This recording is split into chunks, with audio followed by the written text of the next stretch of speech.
Jesus explicou os 4 sinais que ocorrerão antes do segundo advento de Cristo. Esses 4 sinais ocorrerão. A Bíblia é um livro de história diferente de qualquer outro disponível em qualquer biblioteca pública. Sua história começa com a criação da Terra e termina com o fim do mundo. Este é o único livro de história que abrange uma gama tão ampla de eventos no planeta Terra, parcialmente porque ninguém estava presente no início para testemunhar e documentar. E portanto ninguém pode escrever o início do nosso mundo de forma autoritativa. Nós somos as únicas pessoas no mundo que sabem como tudo vai terminar. Isso é único. O Senhor não revelou o futuro para seus seguidores para satisfazer sua curiosidade.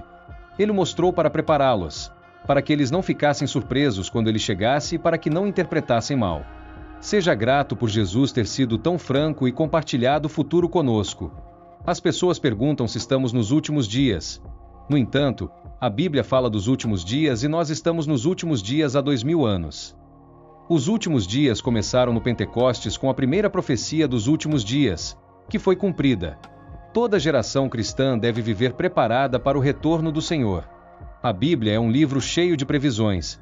Suas páginas contêm 335 previsões sobre o futuro. Uma previsão pode ser encontrada em 1/4 dos capítulos da Bíblia, do início ao fim. É basicamente um texto profético, embora alguns livros se concentrem mais em previsões do que outros. 596 das 735 previsões já ocorreram e se tornaram realidade literalmente, de acordo com a Escritura.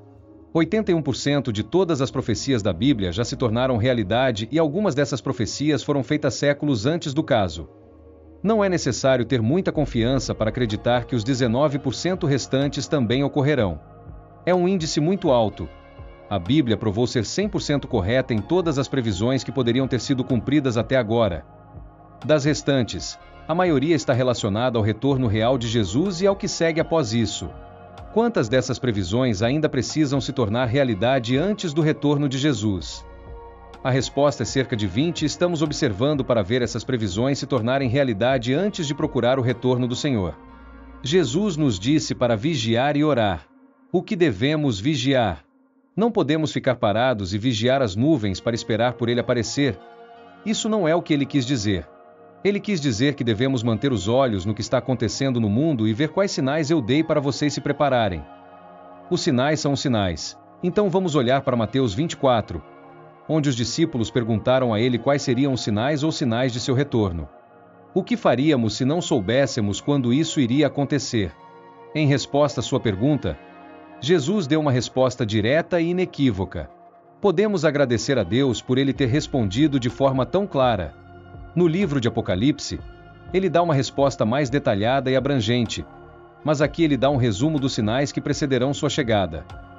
Os discípulos se aproximaram de Jesus secretamente enquanto ele estava sentado no Monte das Oliveiras. Mateus 24, 3:36. Mais tarde, Jesus sentou-se no Monte das Oliveiras. Seus discípulos vieram a ele em particular e disseram: "Diga-nos quando tudo isso irá acontecer? Qual sinal sinalizará seu retorno e o fim do mundo?" Jesus lhes disse: "Não se deixem enganar, pois muitos virão em meu nome, alegando que sou Messias, eles enganarão a muitos. Você ouvirá falar de guerras e ameaças de guerras. Mas não se assuste.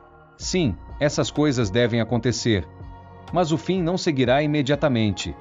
Nação irá para a guerra contra nação e reino contra reino. Haverá fomes e terremotos em muitas partes do mundo. Mas tudo isso é apenas o início das dores de parto, com mais por vir. Então você será preso, perseguido e morto.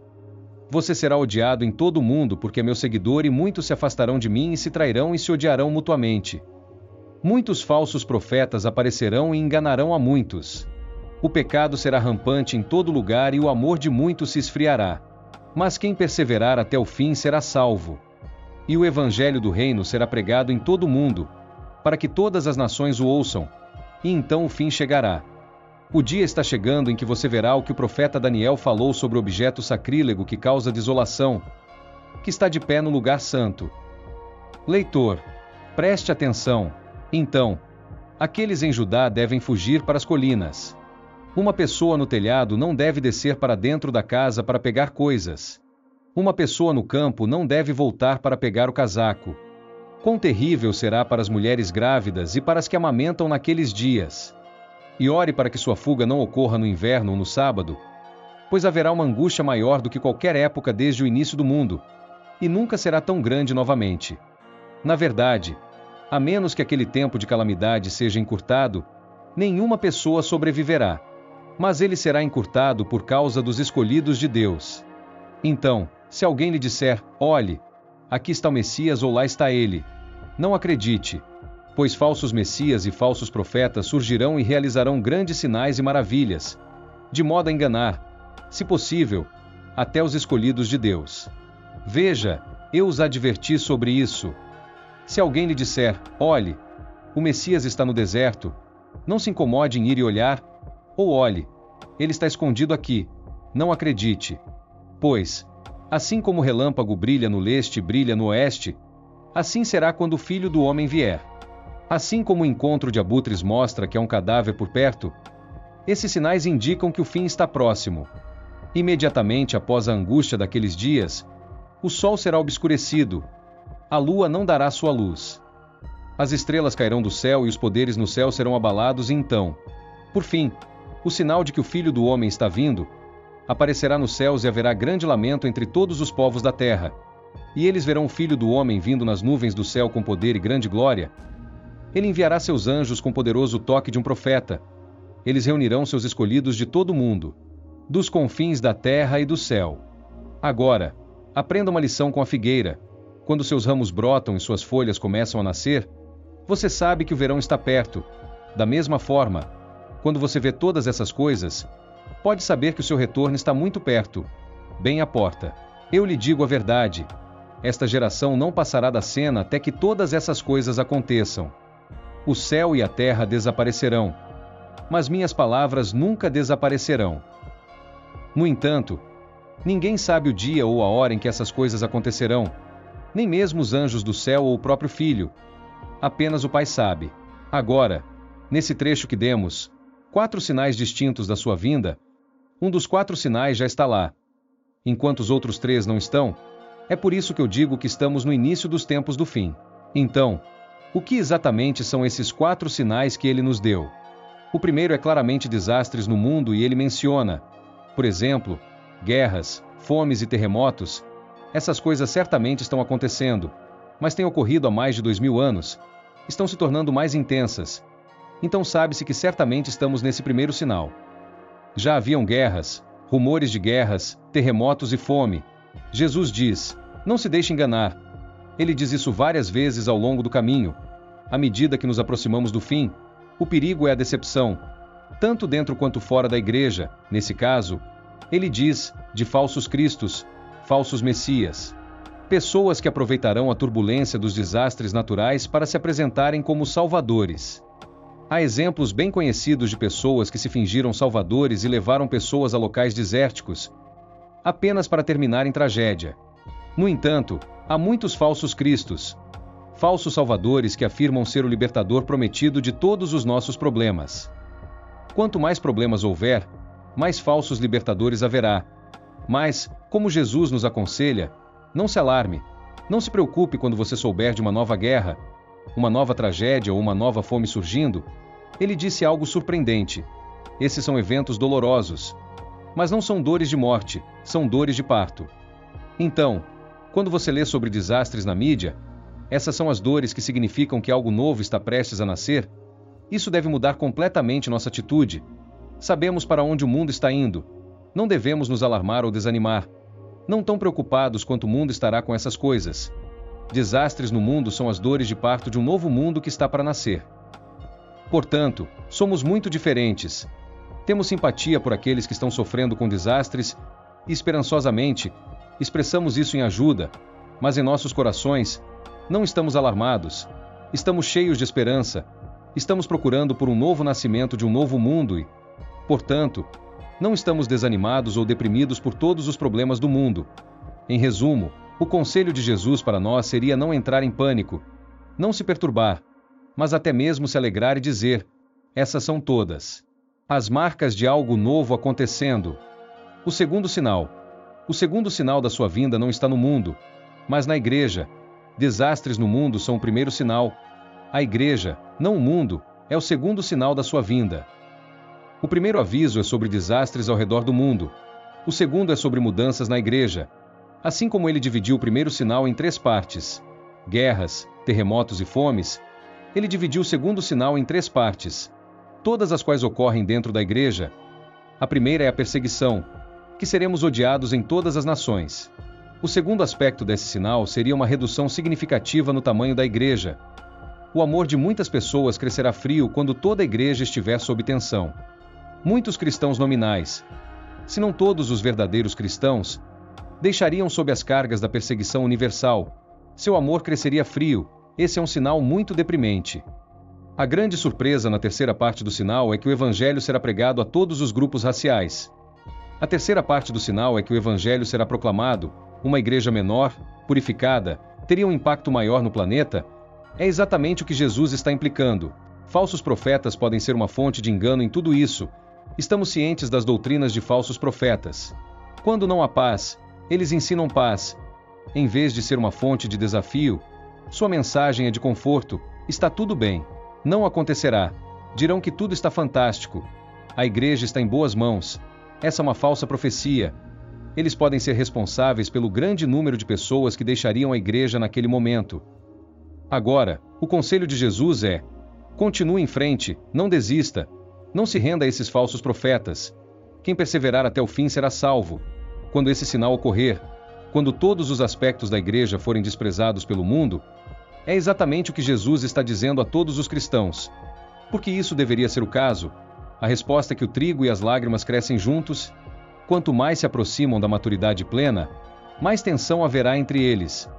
Então é apenas natural que os cristãos estejam sob muita pressão no fim. Os cristãos são outsiders sociais, então haverá ódio. O mundo não pertence a nós. Nossa cidadania está nos reinos celestiais. Somos únicos e é por causa dessa singularidade que o ódio pode surgir. Desde que Jesus foi tão diferente de todos os outros, ele atraiu ódio contra si mesmo. João 15, 19. Jesus fala sobre o terceiro sinal dos tempos finais, que é a aflição de Jerusalém. Geograficamente, isso será muito limitado. Nesse trecho, Jesus cita as profecias de Daniel e há um personagem nas profecias de Daniel que é chamado de abominação da desolação. Daniel menciona isso 3 vezes. O que isso tudo significa? Qual é o grande problema? É sobre um ser humano, um homem que se estabelece na cidade de Deus, se chama Deus e se recusa a aceitar a vontade de ninguém acima da sua. Um tirano cuja chegada terá consequências globais, mas estará centrado em Jerusalém, a cidade de Deus, o local sagrado. Então Jesus diz que o quarto sinal de sua vinda virá imediatamente após isso. Assim, saberemos quando ele estiver vindo. Estaremos preparados quando esse sinal vier. Não haverá perigo, falsos profetas ou falsos messias. Não haverá engano. Isso será muito rápido. O que acontecerá é que toda a luz natural será desligada. O sol escurecerá, as estrelas cairão. Há muitas previsões disso ao longo da Bíblia. Isaías prediz isso. Os céus serão enrolados como um tapete. Todas as estrelas do céu serão dissolvidas. Os céus serão enrolados como um rolo e todas as suas estrelas cairão como folhas murchas da videira, como folhas da figueira. A luz natural desaparecerá, deixando apenas a luz artificial para iluminar a terra. O que está acontecendo? O que está acontecendo? As pessoas podem perguntar: é isso? Os cristãos exclamarão: o sol, as estrelas e a lua param de brilhar logo antes de acontecer. Deus desliga as luzes do céu para preparar o brilho da luz do raio que marcará seu retorno. Então ele vem nas costas da nuvem de volta ao planeta Terra e nos encontramos. Não estamos nos encontrando em um estádio não terreno porque não há um grande o suficiente para acomodar uma multidão tão grande. Vamos alcançá-lo no ar e isso será suficiente. Não é um prospecto fantástico. Quando você vê todas essas coisas, sabe que ele está às portas, prestes a entrar. Ele diz que então Jesus dá uma declaração muito simples sobre uma figueira e é aqui que muitos cristãos se perdem. Ele diz: agora, aprendam essa lição da figueira. Assim que seus ramos ficam tenros e suas folhas começam a sair, você sabe que o verão está próximo. Jesus está nos dizendo que quando você notar todos esses eventos acontecendo, sabe que estamos lá. Essa analogia da figueira não é uma alegoria, É uma analogia direta de experiências cotidianas, como Jesus apresentou em seus ensinamentos. Você vê a figueira fazendo isso. Você diz que o verão está chegando e ele virá no mesmo estilo. Quando você notar esses 4 sinais, sabe que o verão está chegando. Infelizmente, as pessoas leram isso como uma alegoria. Quando o Filho do Homem voltar, será como nos dias de Noé. Nos dias antes do dilúvio, as pessoas estavam desfrutando de banquetes e festas e casamentos até o momento em que Noé entrou em sua arca. As pessoas não perceberam o que estava para acontecer até que o dilúvio veio e as levou todas embora. É assim que será quando o Filho do Homem vier. 2 homens estarão trabalhando juntos no campo. Um será levado e o outro será deixado. 2 mulheres estarão moendo farinha no moinho. Uma será levada e a outra será deixada. Então você também deve estar vigilante, pois não sabe que dia seu senhor virá. Entenda isso. Se um proprietário de casa soubesse exatamente quando um ladrão viria, ele ficaria de olho e não permitiria que sua casa fosse invadida. Você também deve estar preparado o tempo todo, pois o Filho do Homem virá quando menos se espera. Quando Cristo disse Brethren, ele sempre quis dizer seus próprios seguidores. Ele está simplesmente dizendo que tudo o que você fez para os cristãos ou não fez para eles foi feito para mim ou não feito para mim. Sua atitude em relação a Cristo é revelada por sua atitude em relação aos cristãos. E é nesse princípio que eles são divididos. Agora vamos considerar tudo o que vimos no trecho. Primeiramente, há um aviso de que ninguém tem um calendário divino. Nem mesmo Jesus sabia a data de seu retorno.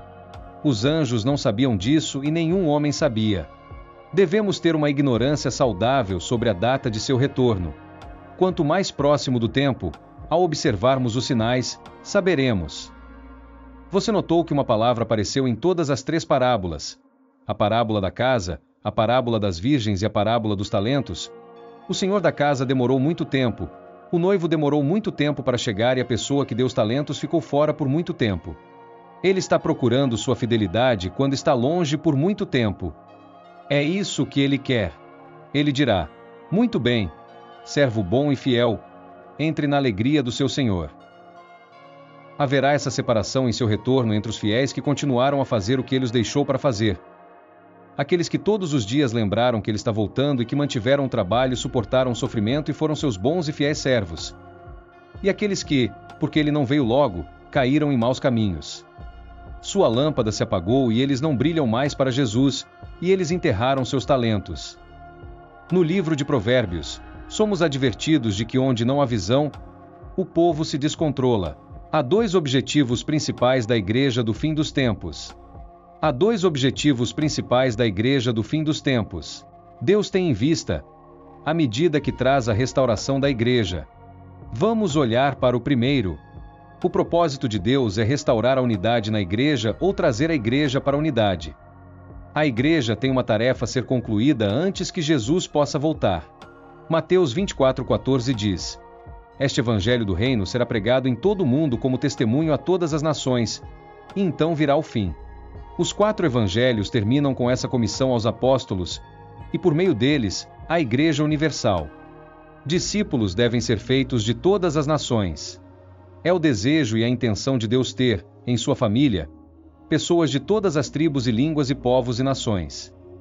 Revelação 5:9 diz: E cantaram um novo cântico, dizendo: És digno de tomar o livro e de abrir seus selos.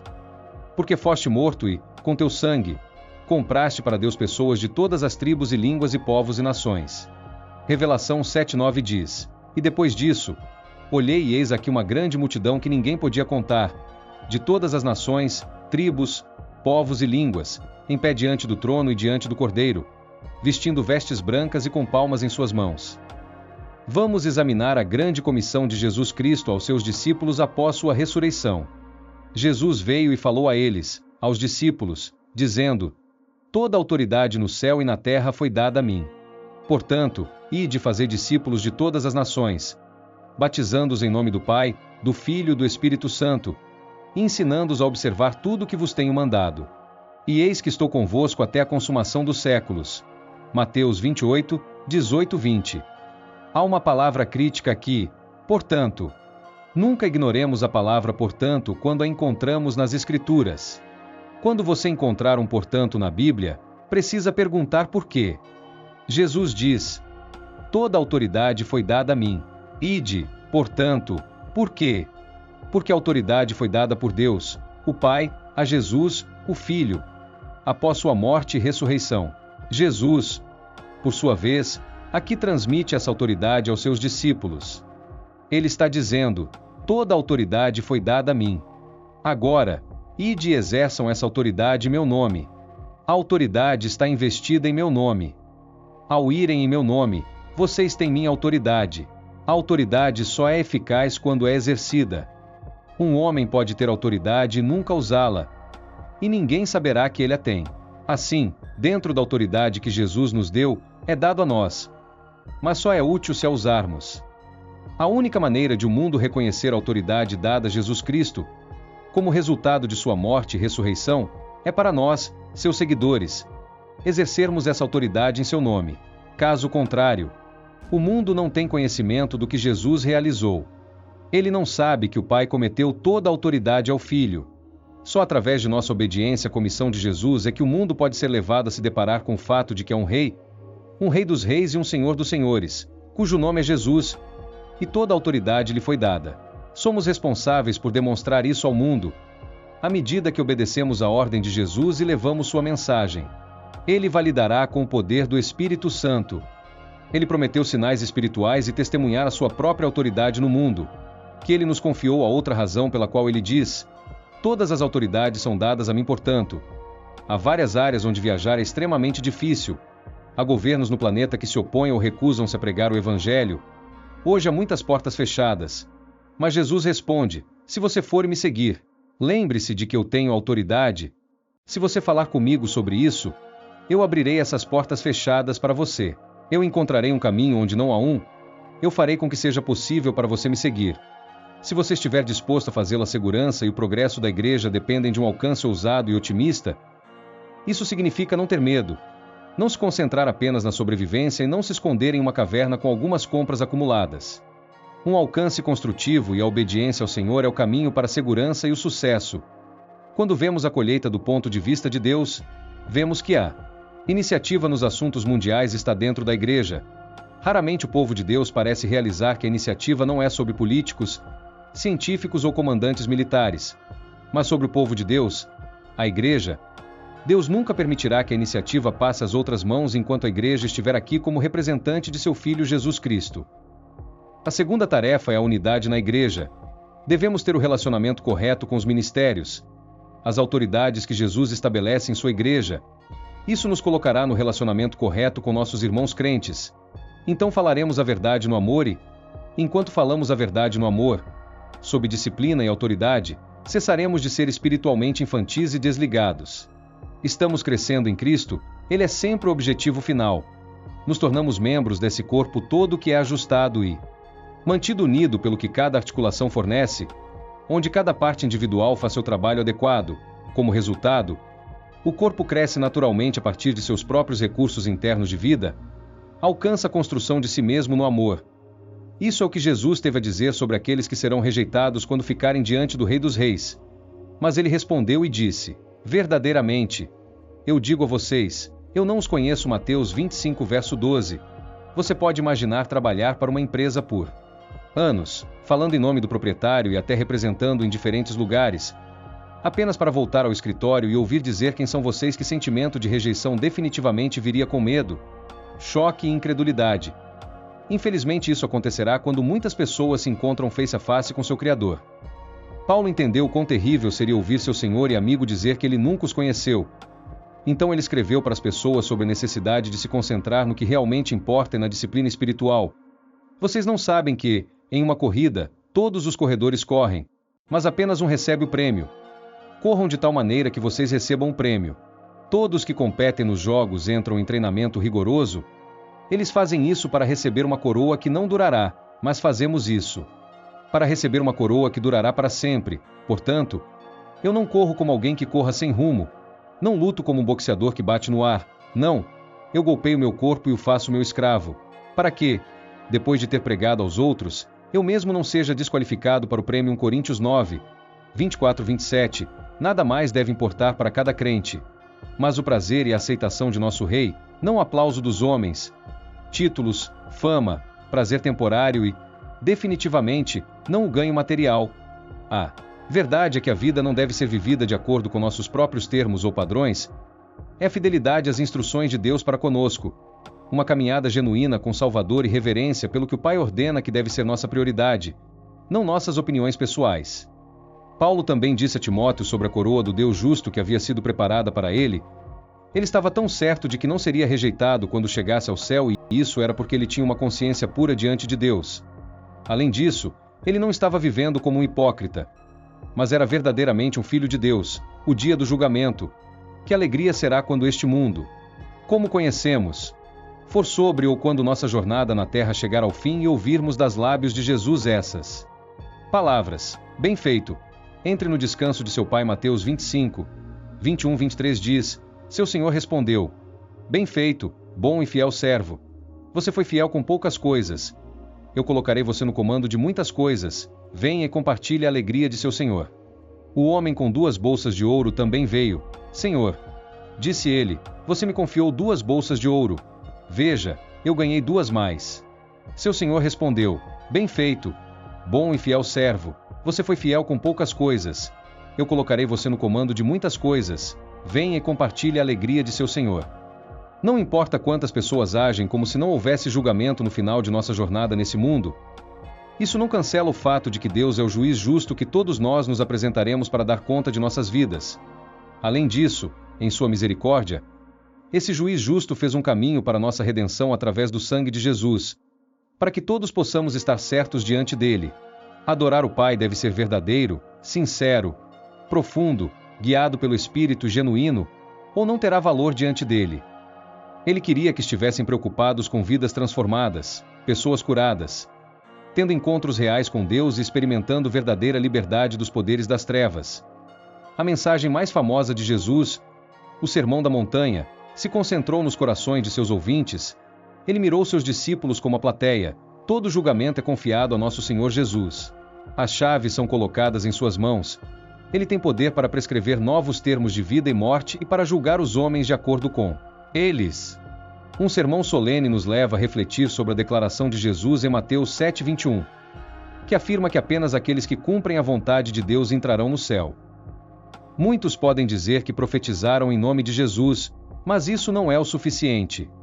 Balaão e Caifás foram chamados a profetizar, e Saulo foi um profeta contra sua própria vontade, mas isso não o salvou. Um homem pode ser um pregador talentoso e ter sucesso no ministério, mas ainda assim ser um homem mau. Ele pode ajudar os outros a encontrar o caminho para o céu, mas ainda assim não encontrar o seu próprio caminho. Eles também podem dizer que expulsaram demônios em nome de Jesus, mas isso não é garantia de salvação. Judas expulsou demônios, mas ainda assim era um filho da perdição. Eles também podem dizer que fizeram muitas obras maravilhosas em nome de Jesus, mas sem amor, tudo isso é inútil. A santificação verdadeira não é medida por dons de línguas ou curas, mas sim por amor e graça. Aqueles que confiam apenas em privilégios e performances externas podem se enganar e enfrentar a destruição eterna. Apenas aqueles que verdadeiramente servem a Cristo serão aceitos por Ele no final dos dias. A mera profissão de fé não é suficiente. É possível cair de grandes alturas de esperança em profundezas de miséria. Tudo além de Cristo é como areia. Algumas pessoas colocam suas esperanças em seu sucesso mundano, enquanto outras confiam em sua aparência religiosa e nos privilégios e rituais associados a ela. No entanto, todas essas coisas são passageiras e instáveis, e apenas uma relação verdadeira com Cristo pode fornecer esperança e segurança duradouras. Jesus reconhece um tipo de conhecimento que relaciona relações pessoais, em vez de conhecimento intelectual. Jesus adverte que um dia ele dirá a um grupo de praticantes religiosos: eu nunca os conheci. Deus não se deleita em enviar pessoas para o inferno. As pessoas mencionadas por Jesus nesse contexto eram conhecidas por seus feitos espirituais notáveis, profecias, expulsão de demônios e realização de muitos milagres. No entanto, esses feitos, sozinhos, não têm valor sem uma relação genuína e conexão com Jesus. Em essência, a salvação é baseada no conhecimento pessoal de Jesus e em ser reconhecido por Ele, em vez de apenas confessar verbalmente ou confiar em obras espirituais. Nossa conexão com Jesus é vital para a nossa salvação. Quando estamos conectados a Ele, estamos seguros, e todos os milagres e grandes obras que fazemos testemunham essa conexão. Por outro lado, sem uma conexão com Ele, todas essas obras são inúteis. A frase "afastem-se de mim" é terrível e aterradora. Ela significa separação de Jesus. O verdadeiro teste da fé de um homem em Cristo é sua obediência à vontade de Deus. Alegar que se crê e dizer Senhor, Senhor não é o suficiente. Um homem deve também seguir e obedecer aos comandos do Senhor. É possível conhecer e usar vocabulário religioso, memorizar versículos da Bíblia e hinos religiosos, mas ainda assim não seguir a vontade de Deus. Aqueles que foram verdadeiramente nascidos de novo têm o Espírito de Deus vivendo dentro deles. Com a ajuda do Espírito Santo, eles são capazes de entender e seguir a vontade de Deus. O amor de Deus em seus corações os motiva a obedecer a Deus e servir aos outros. Uma vez que a porta é fechada, ela permanecerá fechada para sempre. Embora alguns possam manter a esperança de que ela possa se abrir novamente, não há base bíblica para essa expectativa. Não podemos levar essa pregação levianamente, pois é Deus quem a deu a nós. Devemos nos curvar diante dele e submeter-nos à sua autoridade, pois todos seremos julgados. A pergunta é: como servir a Deus de forma aceitável? Em primeiro lugar, devemos vir com submissão reverente. A palavra de Deus nos dá uma visão profunda de como Jesus orava. Nós não estávamos lá para vê-lo, mas agradeçamos a Deus pela Bíblia. Em segundo lugar, devemos ser genuinamente dedicados a Deus. 2 Crônicas 15, 14 e 15 diz: Além disso, fizeram um juramento ao Senhor com voz alta, com gritos, com trombetas e com cornos. Todo Judá se alegrou por causa do juramento, pois juraram com todo o coração e o buscaram com sinceridade. E ele os fez encontrar. O Senhor deu-lhes descanso por todos os lados. Em terceiro lugar, devemos ser sacrificial em nossa caminhada e obra com Deus. O senhorio em relação a Deus exige sacrifício, porque às vezes a obediência é inconveniente, mas necessária para as bênçãos. A Bíblia nos alerta sobre coisas que podem ser muito assustadoras se não prestarmos atenção. Lembre-se de que as partes assustadoras que encontramos nas Escrituras Sagradas não são destinadas a nos fazer temer a Deus. Na verdade, Deus é o oposto de ser cruel ou assustador. Seu amor por nós é tão imenso que ele sacrificou Cristo, seu próprio Filho, para nos salvar a todos. Isso é um sacrifício enorme. Deus criou tudo perfeitamente no início, mas o pecado nos separou dele. Salmo 5, 4-7 afirma que Deus detesta o mal e não quer associação com os orgulhosos, mentirosos e aqueles que prejudicam os outros. Apocalipse 3:3 diz: Lembrem-se, portanto, do que vocês receberam e ouviram. Guardem e arrependam-se. Se não acordarem, virei como um ladrão e vocês não saberão a que hora virei contra vocês. Esse versículo emite um sério aviso para não nos afastarmos do caminho do Senhor, mas para nos atermos às palavras de Deus sem desistir. Além da súbita aparência de Jesus Cristo, que deixaria o mundo em total choque e dor, a recompensa dos incrédulos seria terrível. Um castigo eterno sem fuga. Deus levantaria sua mão contra eles e retiraria sua presença de suas vidas. Arrependa-se e faça as coisas que você fez no início. Se você não se arrepender, irei até você e removerei seu candelabro do seu lugar. Quem tem ouvidos, ouça o que o Espírito diz às igrejas. Ao vencedor, darei o direito de comer da árvore da vida, que está no paraíso de Deus. Arrependa-se, caso contrário, logo irei até você e lutarei contra eles com a espada da minha boca. O arrependimento é o único bilhete para que qualquer homem entre no reino de Deus. O reino de Deus é o principal objetivo de todo cristão. Jesus expressou claramente em João 3:3 que ninguém pode ver o reino de Deus, a menos que seja renascido. Todo aviso vem com consequências. A falta de arrependimento leva a resultados intoleráveis para o homem. Mateus 13, 41 e 42, assim como capítulo 2, versículo 2, diz que o Filho do Homem enviará seus anjos e eles removerão do seu reino tudo que causa pecado e todos os que fazem o mal. Eles os lançarão na fornalha ardente, onde haverá choro e ranger de dentes. Mas os súditos do reino serão lançados para fora, nas trevas, onde haverá choro e ranger de dentes. A Bíblia descreve o inferno como um lugar terrível, com choro e ranger de dentes, significando a agonia que os malfeitores enfrentarão se não se arrependerem. O inferno não foi criado para o homem, mas para Lúcifer, que podia andar entre pedras de fogo, como registrado em Ezequiel 28, e foi lançado no abismo após sua queda do céu. Revelação 21 diz que o diabo, que os enganou, foi lançado no lago de enxofre ardente, onde a besta e o falso profeta haviam sido lançados. Eles serão atormentados dia e noite, para sempre. Devemos aceitar Jesus em nossas vidas. Em João 3, 15-17, Jesus disse que todo aquele que crê nele terá vida eterna. Pois Deus amou o mundo de tal maneira que deu seu Filho único, para que todo aquele que crê nele não se perca, mas tenha vida eterna. Deus não enviou seu Filho ao mundo para condenar o mundo, mas para salvar o mundo através dele. As Escrituras forneceram esses avisos assustadores sobre o julgamento porque Deus não se deleita na condenação do mundo. Ele quer que todo ser humano tenha vida eterna e é por isso que ele enviou seu único Filho para nossa redenção e expiação do pecado. Jesus está chamando todos a se arrependerem para que possam evitar o castigo que está por vir, o lago de fogo e as trevas externas, que seriam resultado da falta de arrependimento. Ele está chamando você para se libertar da escravidão do pecado. Sou o caminho, a verdade e a vida. Ninguém vem ao Pai, senão por mim. Receba o amor de Deus. Em Romanos 2, 4-5, a Escritura descreve o amor de Deus por seu povo e sua disposição de sempre vir em nosso resgate. Ou você despreza as riquezas de sua bondade, tolerância e paciência, sem perceber que a bondade de Deus visa levar você ao arrependimento. Sem um verdadeiro arrependimento, o propósito da morte e ressurreição de Cristo não pode se manifestar na vida de uma pessoa. Quando as portas do seu coração estão fechadas para Deus, como ele pode demonstrar seu amor em sua vida? Romanos 5:8 diz que Deus demonstra seu amor por nós, enquanto ainda éramos pecadores, e Cristo morreu por nós.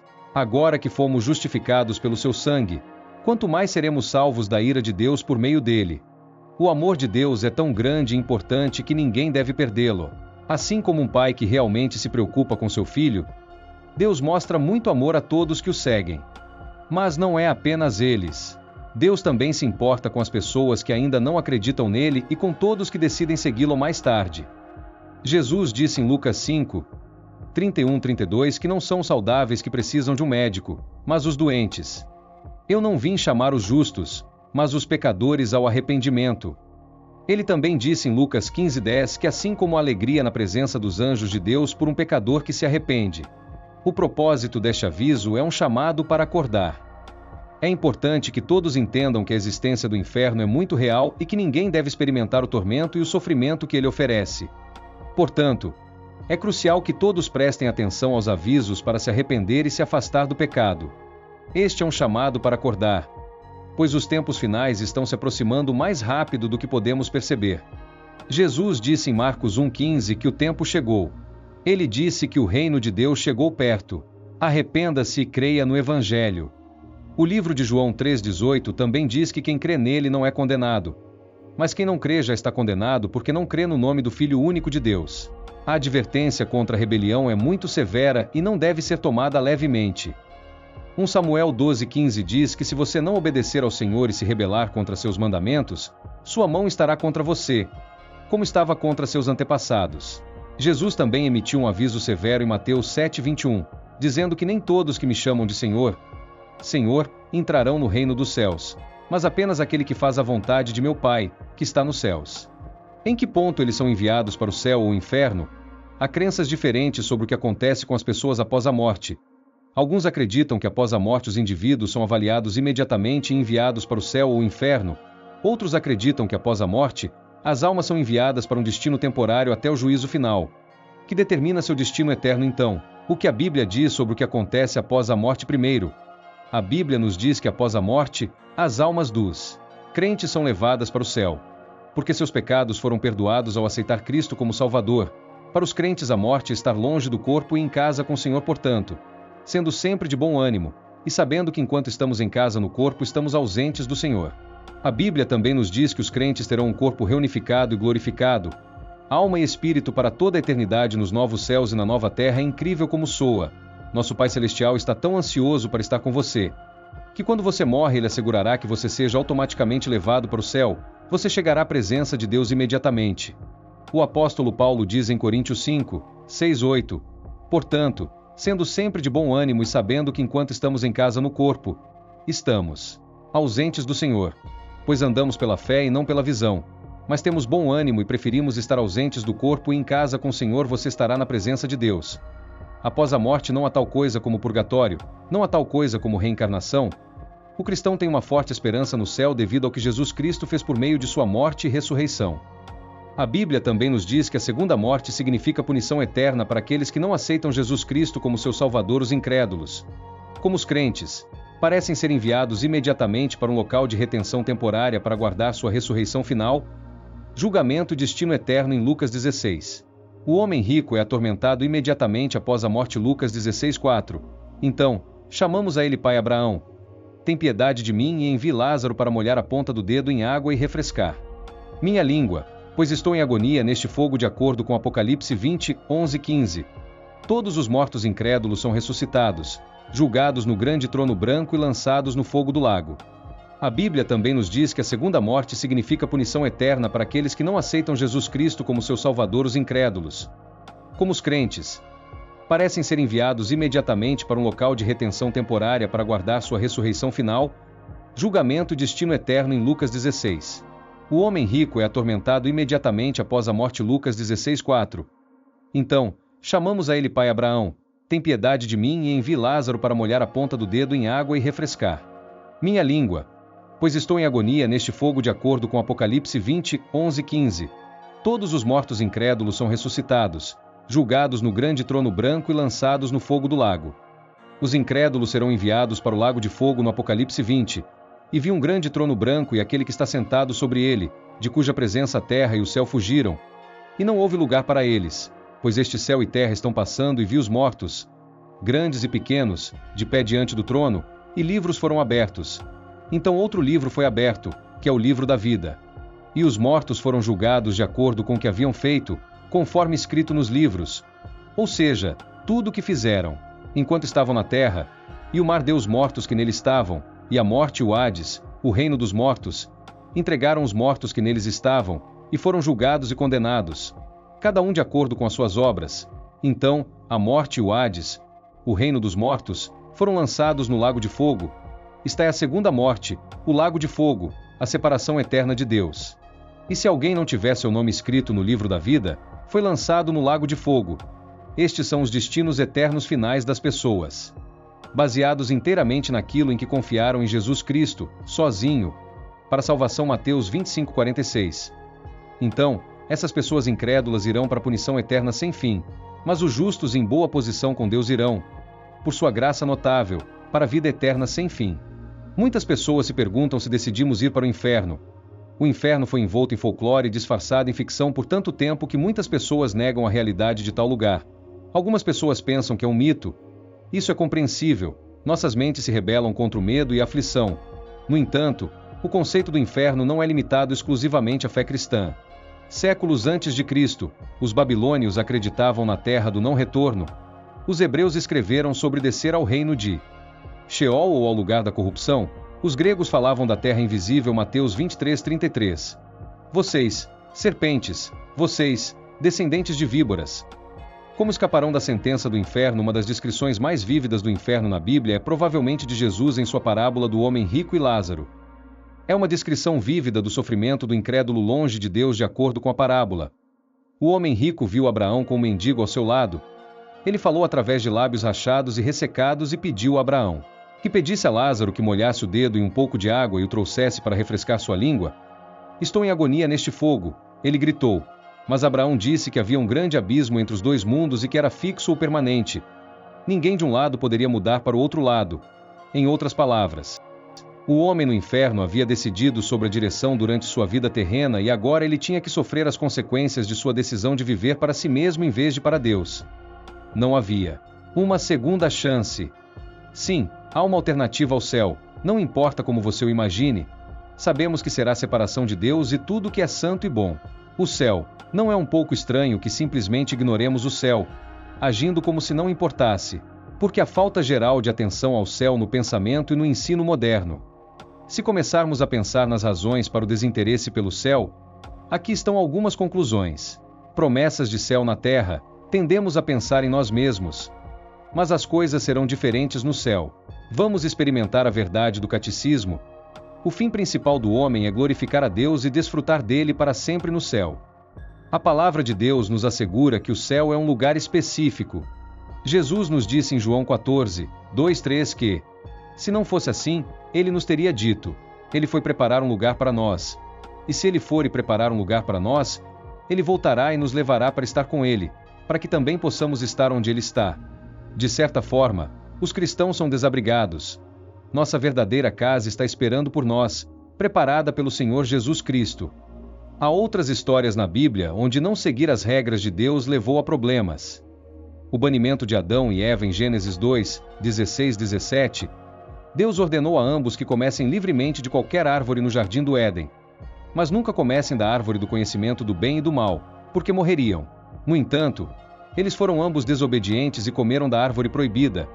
E em Gênesis 3, 16-19, Deus amaldiçoou a mulher a dar à luz com dor e o homem a trabalhar a terra com dor e suor para obter comida. E também morreriam como resultado de seu pecado. A remoção de Saul como rei. Saul foi o rei escolhido por Deus em Israel até que ele se rebelou 2 vezes contra Deus e desprezou seu nome em 1 Samuel 13:14. Deus pronunciou punição sobre ele. Mas agora seu reino não durará. O Senhor escolheu um homem segundo seu próprio coração e o nomeou governante de seu povo. Porque você não guardou a palavra do Senhor. Apesar disso, Saul ainda desobedeceu a ordem de Deus e foi finalmente destituído de seu título porque você não obedeceu ao Senhor. Porque você se precipitou sobre o espólio e fez o mal aos olhos do Senhor. Mas Samuel disse a ele: eu não voltarei com você. Você rejeitou a palavra do Senhor. E o Senhor o rejeitou como rei sobre Israel. A desobediência de Aã no livro de Josué 7. A Bíblia tem uma história sobre um homem chamado Aã. Ele não seguiu a regra de Deus para evitar levar coisas de uma batalha, e isso quebrou sua promessa a Deus. Por causa do que Aã fez, Deus ficou muito zangado com todo Israel, e eles perderam uma luta contra a cidade de Ai. A Bíblia enfatiza quão importante é se arrepender dos nossos erros e ouvir a Deus. Esses são 2 grandes avisos na Bíblia que Deus compartilha para que as pessoas não percam a chance de fazer parte de seu reino. Enquanto isso, você só pode procurar o rosto de Deus quando estiver vivo, porque o espírito não pode se arrepender ou confessar seu pecado. É por isso que aqueles que se encontrariam no lago de fogo buscariam a morte, mas não a encontrariam. Em Isaías 55, 6-7, somos aconselhados a buscar o Senhor enquanto ele pode ser encontrado e a chamá-lo enquanto ele está perto. Os ímpios devem abandonar seus caminhos e os injustos, seus pensamentos. Eles devem se voltar para o Senhor, e ele terá misericórdia deles, e ao nosso Deus, porque ele perdoará livremente. Deus também prometeu que toda alma convertida que seja verdadeiramente arrependida viverá e não morrerá. E ele é fiel àquela promessa. Em Ezequiel 18, 21-23, diz: mas se um homem mau se afastar de todos os pecados que cometeu e guardar todos os meus estatutos e fizer o que é justo e reto, ele certamente viverá. Ele não morrerá. Nenhuma das ofensas que cometeu será lembrada contra ele, por causa das coisas justas que fez. Ele viverá. Eu me alegro com a morte do ímpio, declara o soberano Senhor. Não me agrada quando eles se afastam de seus caminhos e vivem. Os cristãos não foram apenas chamados ao arrependimento, mas também a espalhar a palavra de Deus em lugares próximos e distantes. Antes de sermos cristãos, devemos ser discípulos, o que significa seguidores de Cristo, como Pedro, Tiago, João e os outros 9 discípulos. Devemos ser portadores da boa notícia nas Escrituras. Em Tiago 5, 19-20, diz: meus irmãos, se um de vocês se desviar da verdade e alguém o fizer voltar, lembre-se disso. Quem fizer um pecador se afastar do erro de seu caminho salvará a vida dele e cobrirá uma multidão de pecados. Do livro de Gênesis às Revelações, Deus critica seriamente a desobediência. Portanto, os fiéis devem garantir que sigam a palavra de Deus, como está fornecida nas Escrituras. O Senhor se agrada de ofertas queimadas e sacrifícios tanto quanto em obedecer ao Senhor. Obedecer é melhor que sacrifício, e ouvir é melhor que a gordura de carneiros. Em 1 Samuel 15:22, a obediência é recompensadora e só é possível com confiança. Quando Noé ouviu a Deus, ele construiu a arca e protegeu sua família e os animais, evitando a morte. Senhor, entendemos seus ensinamentos e temos a coragem de viver de acordo com eles. Você é o Criador de tudo, o juiz dos juízes e autoridade suprema sobre nossas vidas. Sua sabedoria é insondável e seus julgamentos são justos e verdadeiros. Reconhecemos nossas limitações humanas e nossa necessidade de sua orientação e misericórdia. Pai misericordioso, à luz de sua palavra, reconhecemos nossas falhas e as vezes em que nos desviamos de seu caminho. Confessamos nossos pecados conhecidos e desconhecidos e humildemente buscamos seu perdão. Crie em nós corações puros, ó Deus, e renove um espírito firme dentro de nós. Senhor, sua palavra fala de um dia em que todos os nossos atos, palavras e pensamentos serão trazidos à luz. Um dia em que os segredos de nossos corações serão revelados e sua justiça prevalecerá. Ajude-nos a entender a gravidade dessa verdade, não como uma fonte de medo, mas como um chamado para viver uma vida que o honra. Divino Mestre, guie-nos em sua sabedoria. Ajude-nos a discernir o certo do errado e a escolher o caminho que leva à vida. Que seu Espírito Santo nos ajude a entender melhor e nos dê a força para seguir seu caminho. Deus gracioso, ajude-nos a viver cada dia com a consciência da eternidade. Que esse conhecimento nos inspire a atos de bondade, compaixão e amor, que sejamos instrumentos de sua paz, espalhando sua luz em um mundo que muitas vezes caminha nas trevas. Pai do amor, encha nossos corações com seu amor, para que possamos ver os outros como você os vê. Ensine-nos a amar nossos vizinhos como a nós mesmos e a estender sua graça e perdão àqueles ao nosso redor. Senhor, em nossa jornada pela vida, enfrentamos provas e desafios. Nesses momentos, lembre-nos de sua presença e de sua promessa de nunca nos deixar nem nos abandonar. Dê-nos a força para suportar, mantendo nossos olhos fixos em você, o autor e consumador de nossa fé, Salvador do mundo. Agradecemos por presente de salvação por meio de seu Filho Jesus Cristo. Nele encontramos esperança e segurança, sabendo que aqueles que creem nele não perecerão, mas terão vida eterna. Ajudai-nos a nos agarrar a essa esperança como uma âncora para nossas almas. Pai Celestial, levantamos em oração aqueles que ainda não conhecem, que seu Espírito se mova em seus corações, atraindo-os para a verdade do Evangelho. Use-nos como vasos para compartilhar seu amor e verdade com eles. Agradecemos, Senhor, por sua misericórdia e graça sem fim. Em nossas fraquezas, você é forte, em nossos erros, você é perdoador. Que nunca levemos para granted a profundidade de seu amor e o sacrifício de seu Filho em nosso favor. À medida que antecipamos o dia do julgamento, ajude-nos, ó Deus, a preparar nossos corações e mentes. Que vivamos cada dia de maneira digna de sua vocação, sempre cientes da significância eterna de nossas escolhas e ações. Deus Todo-Poderoso, confiamos em seu cuidado. Que nossas vidas sejam um testemunho de sua glória e que esperemos pelo dia do julgamento com uma sensação de paz, sabendo que em você encontramos nosso refúgio e força. No precioso nome de Jesus Cristo, oramos. Amém.